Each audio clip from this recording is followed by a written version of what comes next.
Welcome back. It's now time to talk about the economy. Good news, the economy has grown. The GDP actually has grown by 3.46% in the third quarter of 2024. We also understand that unemployment has dipped, declined by 4.3%, I think from 4.5%. So these are good indicators as far as the numbers are concerned. I know that Nigerians wonder, okay, I don't understand how this is good news, because my reality hasn't changed at the end of the day, which is why we have the economy. So break it down for us right here on the program. We've been joined on the program right here in our Lagos studio by the CEO, Center for Promotion of Private Enterprises, Mr. Dr.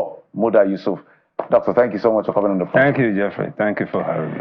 So, Doctor, let's start with what is confusing Nigerians with these numbers. But maybe give an explainer from an economist's point of view as to what this means in terms of our GDP growing, how this affects the macroeconomic outlook of our country. If we begin from there, then we can now trickle it down to what is confusing Nigerians at the end of the day. Well, the GDP computation is a computation about the total output of an economy. And you know, when you are aggregating figures, the different sectors don't contribute equally. Some sectors contribute more than the other. And some sectors impact the lives of the people, impact employment and things like that more than others. So that is what I think is the issue. You know, when you use average figures, it doesn't easily manifest which sector is doing well, which sector is not doing well. So we belong to a sector that is probably even declining. Because even as we speak, there are sectors that are still in recession.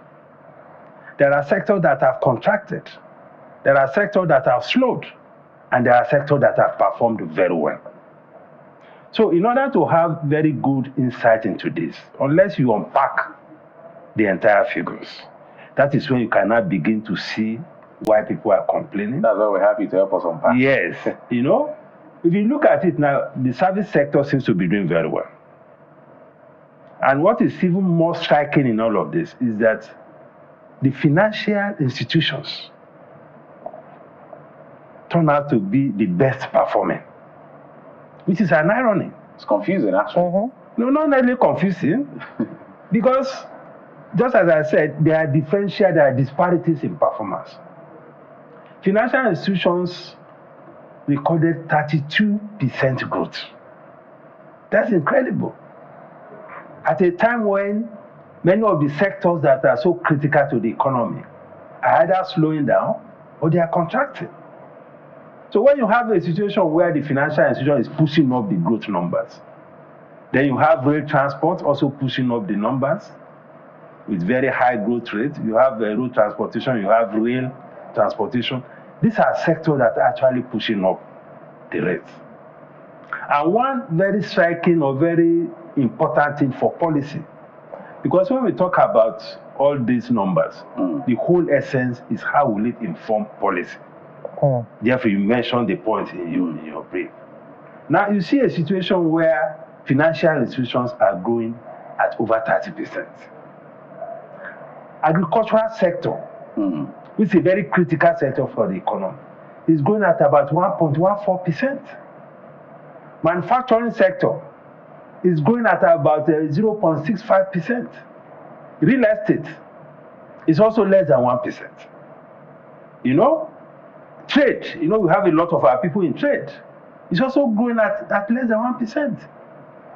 So when you look at these critical sectors lagging so far behind the financial sector, what this is telling us is that we have a financial system that is heavily or strongly disconnected from the real economy. And it's in this real economy that you have a lot of people. Because these are sectors that actually drive production, that drive employment growth, that drive economic inclusion. So these are some of the significant policy implications. So that when we are managing the economy, because the financial sector is supposed to catalyze or facilitate growth. is supposed to mobilize resources in the framework of what we call financial intermediation to support the real sector. So when you have a real sector that is slowing and a financial sector that is growing, then something is wrong. So that means that we need to, either calibrate or recalibrate the whole reform process to ensure that the monetary authorities, as well as the central bank, fine-tunes its policy to be able to support the real sector more. Right now, interest rate is about 30%, even more than that. So how many sectors can get support from that? And it also shows that we have a lot of work to do to support the real sector of the economy, because many of them slowed, even though the overall number showed a slight marginal increase of about 0.27%. But when the sectors that actually should drive poverty reduction are now is slowing down, then we need to look critically at what needs to be done about those sectors. And we have sectors that are even in recession. For instance, the aviation sector.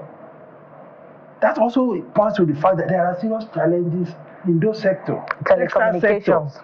No, telecommunications is even doing fairly well because it's one of the sectors that have been, driving this growth. But how many people are employed in those sectors? So these are the things that we need to look at critically if we must make sense of all of these numbers. So let's take you to Abuja studio now and talk with Mr. Steve Nwachukwu, who is an economist, and he is also the lead researcher at Stewards Assets Management Company Limited. Mr. Nwachukwu, good morning and welcome to the Morning Brief. I'm sure that you have looked at the figures as well and have some thoughts as to the sectors that are driving the growth according to the NBS for this latest report on GDP expansion. Mr. Nwachukwu, go ahead. Okay, thank you once again. My pleasure being here. I think let me progress from where Dr. Yusuf actually made a very brilliant point, sector by sector contributions and what it actually means to those numbers and what it reflects in reality to the lives of Nigerians and to the rest of us who care about this economy. What that data simply means or suggests is evidence to the fact that we have been crying that we are exporting jobs out of Nigeria. If the service sector is the sector that drives or contributes over half of your GDP, it means that something is wrong. Service sector should rather be contributing something within around 2 to 5% at maximum.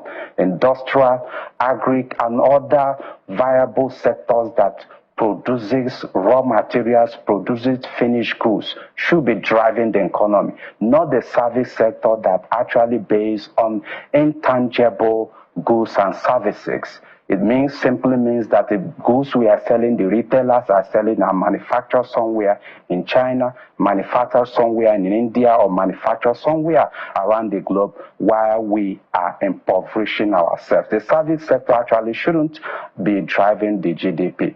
And then to the fact that, yes, service sector is dominated by the banking sector, and we have seen it in their books. Most of them, their second, third quarter, and financial statements suggest otherwise, that also the size of profit they are making is not also reflective in the life of Nigerians. Like Dr. Yusuf said, we should be seeing policies from the fiscal policy makers that suggest to the banks, or perhaps compels the banks to make real lending to the Nigerian people, real lending to small and medium enterprises, real lending that will facilitate the growth that we needed in our economy. What we actually see is one-sided or lopsided growth that is not actually adding to the overall economy and to the life of majority of Nigerians. We need to see the agri sector, we need to see the industrial sector dominating in those numbers, contributing more than 70 to 75% to the economy. That is when we see the growth is actually real. And that's when we can praise the key agencies of government that they are doing well. But so far, so good. yes, a growth of 3.46% from somewhere around 3.19%. It seems also that, yes, the trajectory we are going, let's hit hard and make sure that we should grow within above 6% to support the economy. As we speak, the population growth is well above 2.7, 2.8%. We need a growth more than 5 to 6% to stabilize the economy. So far, so good. I'd like you to then trickle this down. I know you voiced concerns about the methodology, in fact, and that has been another conversation entirely. But I want us to try to exhaust what this means for the average Nigerian. So I'd like you to speak to how you think this growth has translated into improvement, particularly in human development indicators. That has been the point. Poverty reduction, education, healthcare, infrastructure.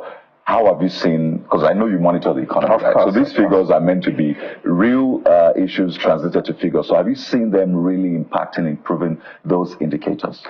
Of course, none of those numbers suggest that yes, the economy is actually in the real organic form growing. Like I said, service sector dominating, growing more than 5%.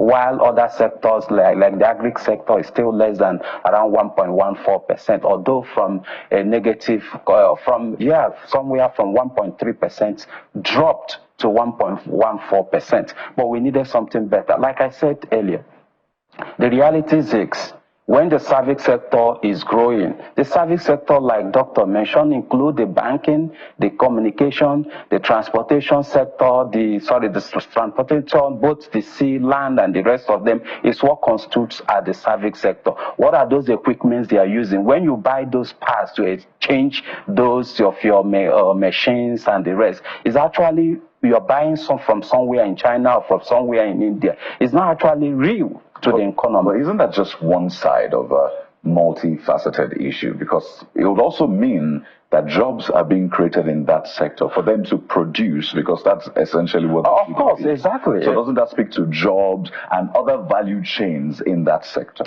Yeah, what we are looking at the proportion of engagement of Nigerians.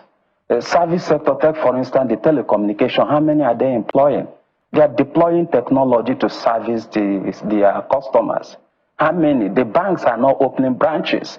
How many does the bank that is growing contribute to more than 53% to the economy? How many? How many of the banks that have opened a new branch in the last 2 or 3 years? Rather, some of them are rather shutting down their branches and expanding their network through the introduction or application of apps, technology that helps them to service their customers. So those sectors actually are growing, but they are growing, like I say, are not organic. Organic in the sense that we need to engage Nigerians. We need to employ Nigerians. We need sectors that should grow. If the agri sectors is growing, it means that more farmers, both artisanal farmers, are being engaged. So industrial goods growing, it means that those factories are employing more people. That's simply what it means.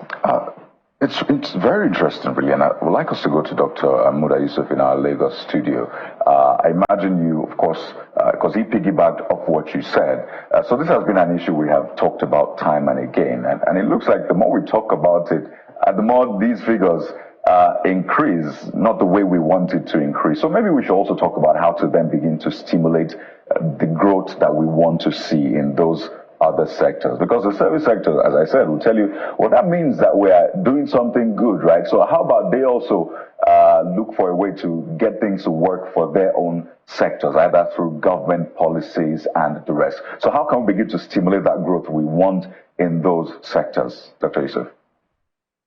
Well, I think we need to look at the challenges that these other sectors face. Because in economics, we talk about a growth that is inclusive growth.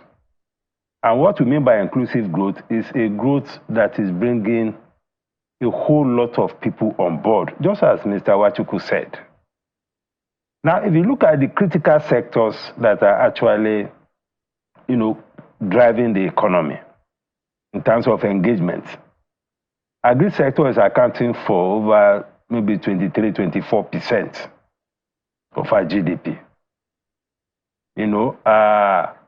The trade sector It's also contributing close to 15 or 16% of our GDP.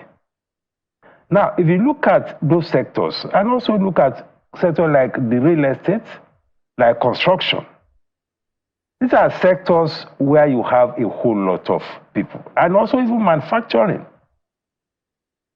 But the challenges in the economy is impacting more on the real sector than on the service sector. Because in the real sector of the economy, you have what we call the structural challenges. The challenges of productivity, the challenges of production, the challenges of high cost of production. You'll be looking at infrastructure challenges.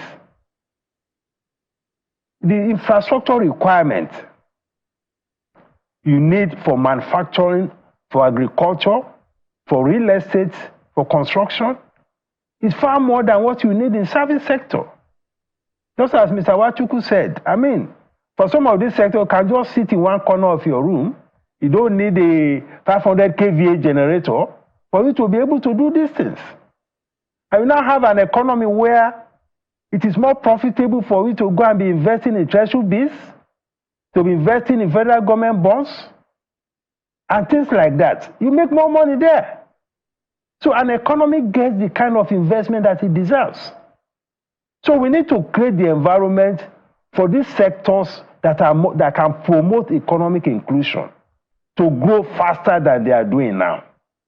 Yeah, it is good to celebrate the service sector. There's no issue about that. But these other sectors are much more critical in terms of creating jobs, in terms of poverty reduction, and we need to create the environment for them to do better. This sector cannot survive on an interest rate of 32%, 33%, 35%. These are some of the things that are creating challenges. Look at energy costs for them. The energy requirement in manufacturing is huge. The energy requirement even in agriculture, the logistics requirement. So these are the heavy liftings that the government needs to do. If you need to subsidize some elements of these things so that the sectors can do better, we should do so. So that we move resources from this service sector that are doing well to support these other sectors that are lagging behind, but that are very critical to the objective of economic inclusion. So those are the things I think we need to address, to correct these imbalances in this sectoral growth. Dr. Yusuf, I also need to juxtapose that with the numbers, unemployment numbers that have dipped. The growth in the GDP, vis-a-vis the unemployment numbers that are dipped, and you talking about the critical sectors that are big drivers to what people can actually feel at the end of the day, so that people don't get disconnected when they throw these numbers from the MBS. What do you think is responsible for the dip in the numbers? Some people are saying it's not correct. Some people are, well, it's our official statistics that brought it out. So how do you reconcile those numbers, that the economy is in the way it is, yet our unemployment numbers are coming down? You see, earlier in your intro, you refer to the issue of methodology. Now, it is an ILO methodology, International Labour Organization methodology. Maybe it's a global methodology. But the point is that no two economies are the same. And you need to use methodologies that properly reflect the realities on the ground. The whole essence of employment is to make a living. So when you are counted as being employed because you work for 1 hour in a week, that doesn't work here. How much can you earn? Unless you are maybe a specialist, maybe you're a neurosurgeon or something. That is so rare that when you work for 1 hour, you can make maybe $1 million or $2 million. But that is not the case here. You work for 1 hour, for some people, maybe they are able to get 1,000 or 2,000. That's all they get. Can they sustain on that? I mean, can that support them for a week? Certainly not. So we need to be careful the way we adopt methodologies, we adopt models. Because look at the data now. The sectors that are actually driving employment growth, those sectors are declining. They are still positive, marginally positive. They are declining. So if the sectors are declining, that means that the probability is that more jobs are being lost in that space. The sectors that are growing, because of the use of technology, they will need less labor. Just as Mr. Wachuku said, how many banks actually need branches these days? Some of the best performing banks, they are the fintech people. How many jobs, how many branches do they have? You know, it's technology. And these are some of the flip side of technology. It's something that leads to loss of jobs. You don't need so many people, and you post so much profit. So there's an issue with the methodology. We have to defer to the NBS. They are the authorities in data. But we are all in this environment together. And there's something about peculiarities of economists. The same thing with our economic management models. The fact that IMF, World Bank is saying that we should do X, Y, Z does not mean that it will actually work in this environment. So our policies, our methodology should reflect the peculiarities of this environment. So the figures by the NBS, and luckily the two figures are coming from NBS. The sectors that are driving growth are declining, and yet we are saying that unemployment is also declining. So there's a bit of a contradiction.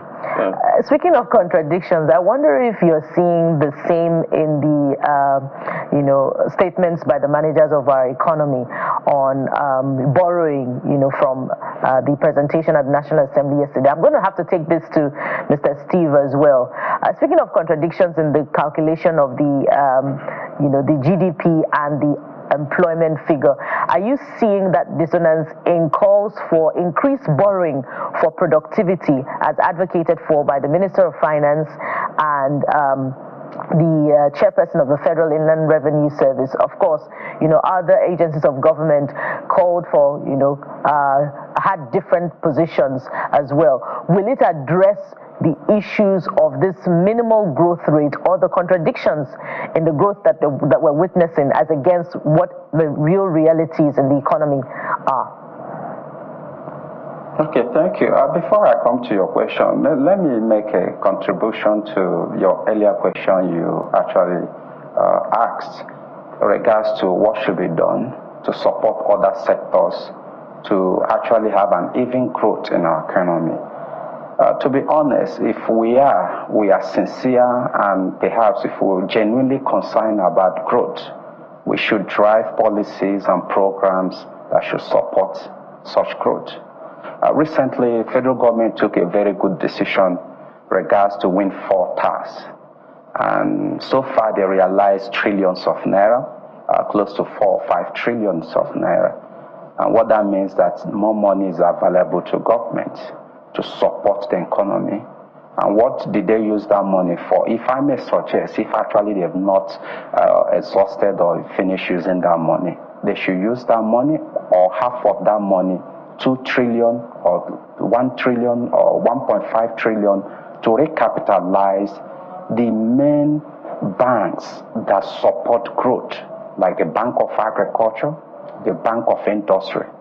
These are the key development banks, national banks that could support those very SMEs, support businesses, support industries so that they can actually drive this growth that I talked about that should be organic. This is what government should do. So it's a suggestion to federal government, please take part of that windfall tax. You realize what over 2, 3, 4, 5 trillion. Actually, we don't even know the actual figure, but somewhere in range of 3 to 5 trillion naira. Take half of it, 2 trillion, to recapitalize Bank of Agriculture, Bank of Industry. These are the institutions of government that can drive this growth, that can expand the lending. The banks are there, yes, they are capitalists, they are looking for profit. Like Dr. earlier said, no banks, in fact, I don't even know which of the bank you get 35 or 33%.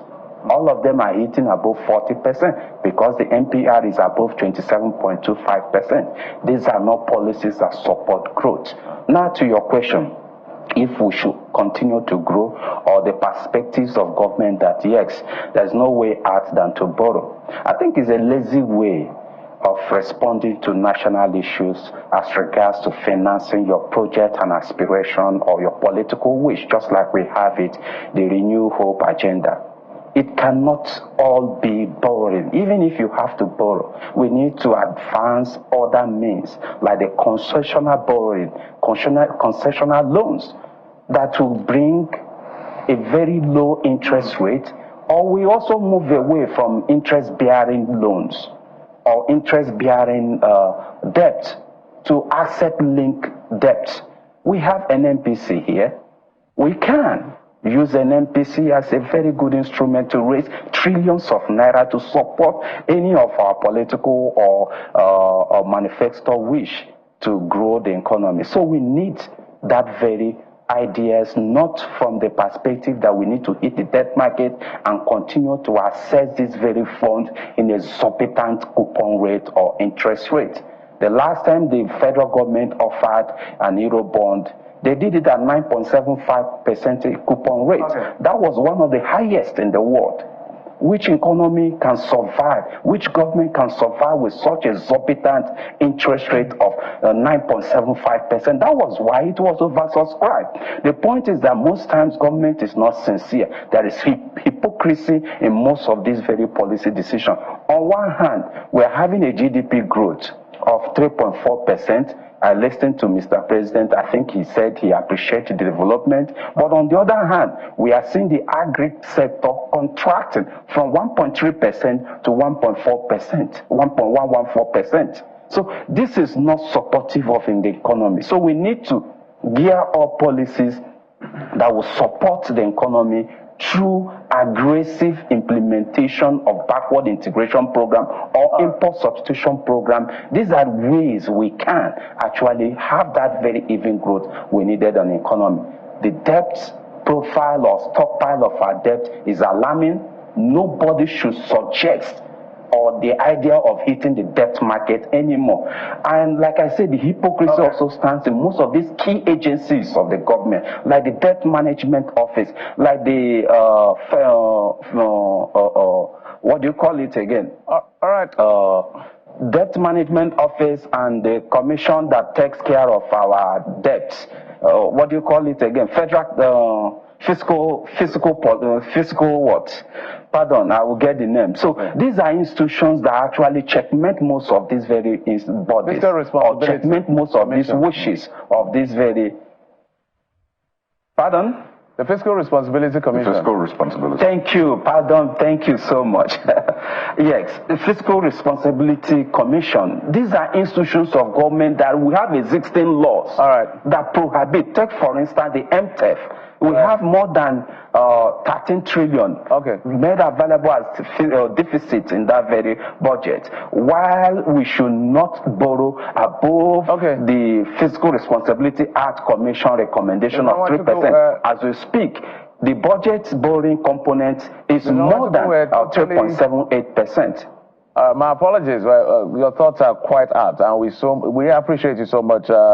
It's just that we don't have so much time to accommodate all of it. But we must thank you so much for coming. This shows that it's an ongoing conversation. For me, at the end of the day, because we have to ramp up our production, the numbers are conflicting, because that's our greatest guarantee of some of the monies we're looking for when we have a dollar-denominated euro bond debt and all of this interest that we're putting out there for people to come and borrow.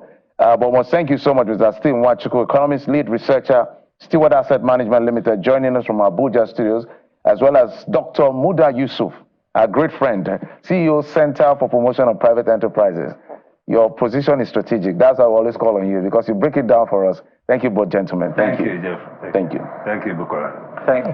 Well, we'll take a quick break. When we come back, we're still staying with the economy. This time, we heard and we understand from the MBS that over 300 local governments did not generate a dime to their states, yet they are collecting allocation. Which are those states? We'll find out. Join us again.